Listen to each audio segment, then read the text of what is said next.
Well, welcome back, student. This is again a short video on the third part of the hip bone, that is the ischium bone. Okay, it is ischium bone. As you know that the ischium is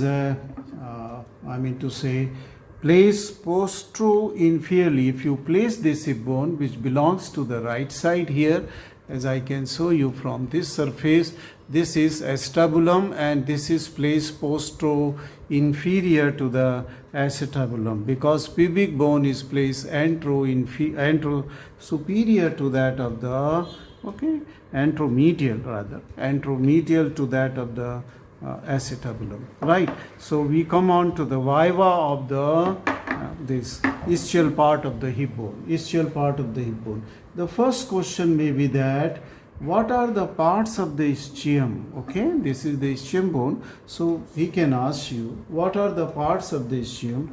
You can say that there is a body of the ischium. See this, where ischial tuberosity is located. This part is called as the body of the ischium. Beginning right from here up to here is the body of the ischium, and there is one ramus which will fuse with the inferior ramus of the pubis to called as it will be called as the conjoint ischiopubic ramus. So this is the ramus of the pubis, and this much part is the body of the pubis. So you can show with your fingers that this is body and this is the ramus of the ischium. Okay, ramus of the body of the ischium and the ramus of the ischium. Then another question may be there to some of you.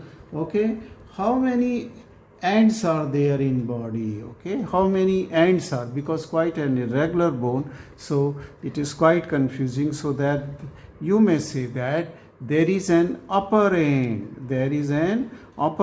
of the this ischium, and then there is a lower end of the, this is the lower end. Okay, this is the lower end of the ischium, and this part which just above the ischial spine, this part, this is the, I will just draw a demarcation line between the ischium and the ilium. This may be, you can call it as upper end, okay, with the blue color, and this is the lower end, okay, lower end of the ischium. So this is upper and lower end of the ischium. Okay, then he may ask you to show the borders, okay, of the body of the ischium. So the borders of the body.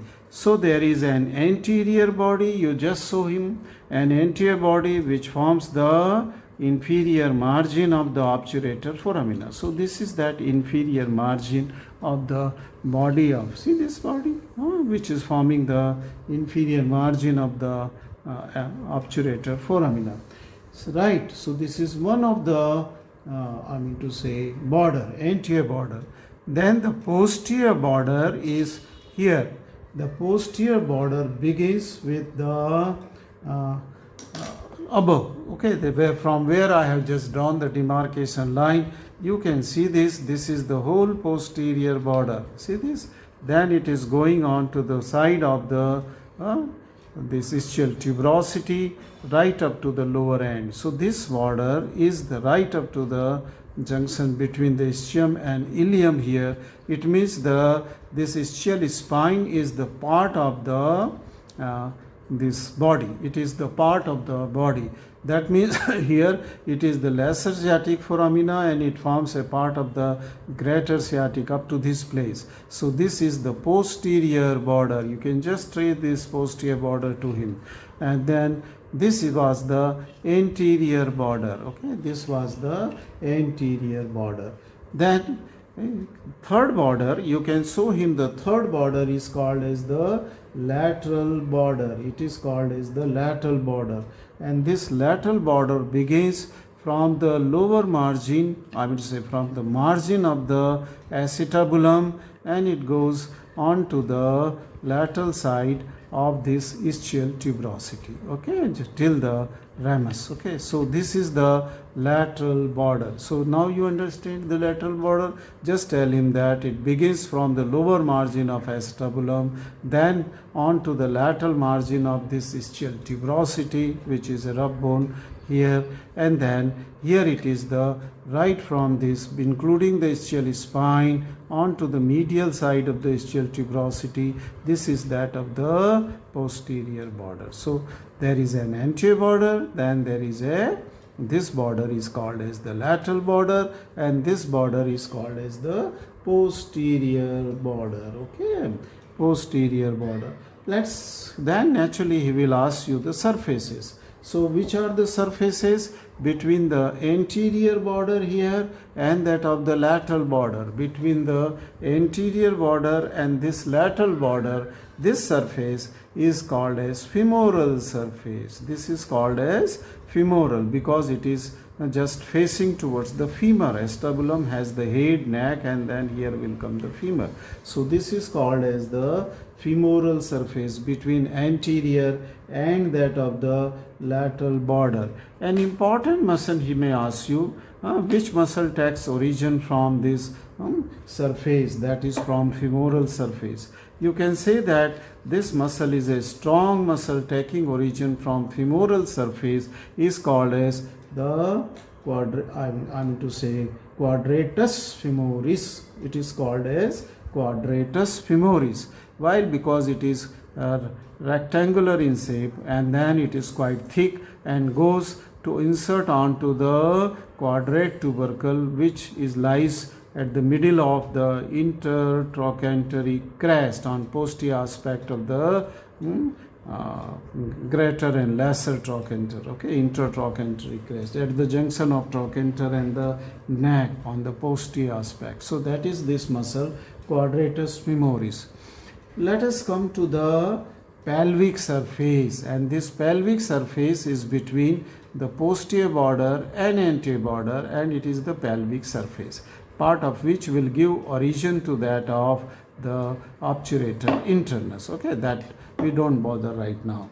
Okay, then the last surface is remaining, and he can ask you which is the dorsal surface of the body of the ischium. And dorsal surface has this area, okay, above the ischial tuberosity, which lies between ischial spine and the margin of the obturator foramina. This area, okay, it has not much significance except that some of the structure from greater sciatic notch, they go and lie on posterior surface of the ischial spine to go back into the lesser sciatic foramina. Okay, because the sacrotuberous ligament is attached to the ischial tuberosity here. Then let me put the pencil for the site of the attachment of sacrotuberous and sacrospinous, thus converting into the greater sciatic foramina and that of the lesser sciatic foramina, right? That is importance of this surface above the ischial tuberosity. Okay, ischial tuberosity.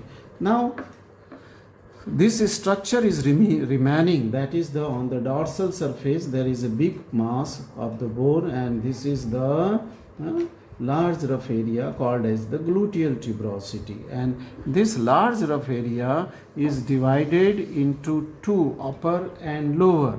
Upper by a transverse ridge, okay, by a you can see roughly there is this transverse ridge is roughly seen here. So this I will draw it with the blue color. So this transverse ridge is dividing into the upper quadrilateral and then this lower triangular part. You just with the help of a chalk you draw it and show him that this is upper part and this is the lower triangular part. Upper is quadrilateral, and then I can see here and ridge here which is not vertically but going obliquely, which is dividing this upper quadrilateral area into the lateral and medial part, okay, into this lateral which is towards femoral surface, and this is the which is towards pelvic surface, the medial part.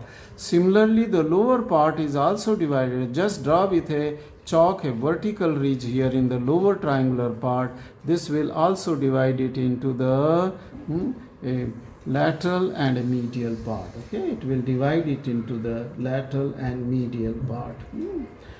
Now this ridges which are dividing this into upper part gives origin to the two important, or rather three important muscle, and he may ask you what are the attachment onto the upper lateral quadrant, upper, okay, above this horizontal or oblique line here. This gives attachment on the lateral side to a muscle called as semimembranosus, okay, where I have just shown it into the pink color, origin of semimembranosus, while that of the onto the medial side or posterior side here, this will give attachment or origin to the two muscles together, and that is semitendinosus and the long head of the biceps femoris, long head, semitendinosus.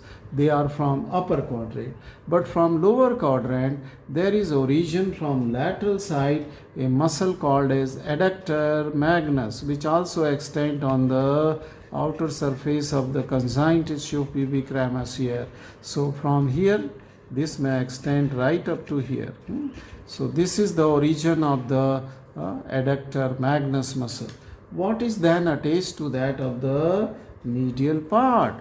To the medial part there is the attachment of very strong ligament in this area, and this is the sacrotuberous ligament, okay, the sacrotuberous ligament, which with the sacrospinous convert these two notches into the two foramina, greater sciatic foramina and the lesser sciatic foramina.